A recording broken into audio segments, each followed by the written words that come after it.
Well, hey guys, we're in Macklemoresville, Tennessee. I know, that's not Mississippi, is it? Well, when we happen to be somewhere where we find someone sort of interesting, I drag my kids out to a cemetery and we pay our respects to the people and, well, their art form that they spent their lifetime perfecting.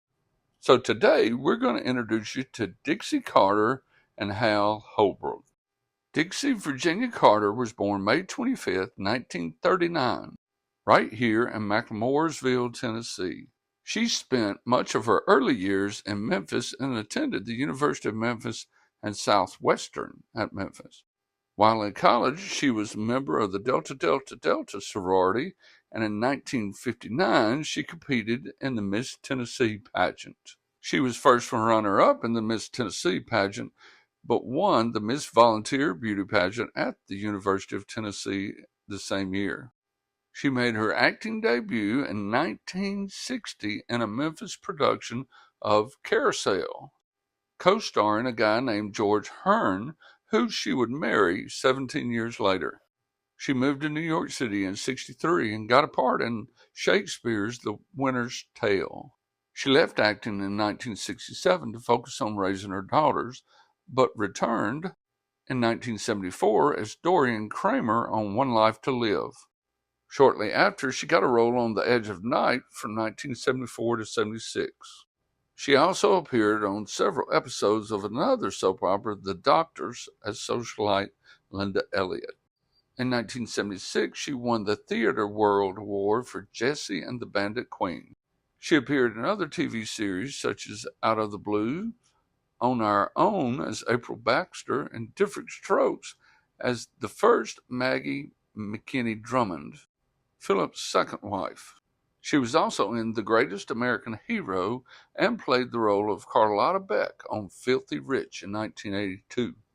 Linda Bloodworth Thompson created Filthy Rich and was also creating a sitcom called Designing Women.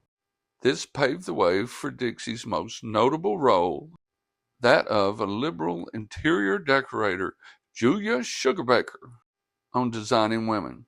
Thompson's only idea was to create this show starring Carter and Delta Burke, Annie Potts, and Jean Smart. Dixie Carter's real-life husband, Hal Holbrook, had a reoccurring role as attorney Reese Watson. Her daughters, Gina and Mary Dixie Carter, also had guest star roles as Julia Sugarbaker's nieces, Jennifer and Camilla. That shadow is going to make things hard to see, but let's see if we can give you a little better look. That is John, Dixie's nephew, her brother's son. There's her mom and dad, Halbert Leroy on the left, and Esther Virginia Carter on the right. And of course, Dixie and Hal Holbrook are next.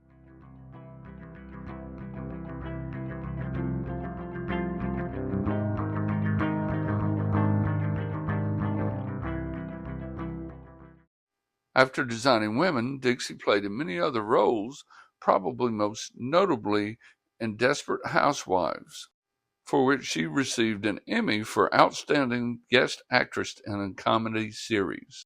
Her final film was called That Evening Sun, which she made with her husband, Hal Holbrook, in East Tennessee in 2008. Carter died on April 10, 2010, in Houston, Texas, from complications of endometrial cancer. The Dixie Carter Performing Arts and Academic Enrichment Center in Huntington, Tennessee, is named in her honor. Well, I hope you've enjoyed learning a little bit about Dixie Carter and a tiny bit about Hal Holbrook today. Thank you.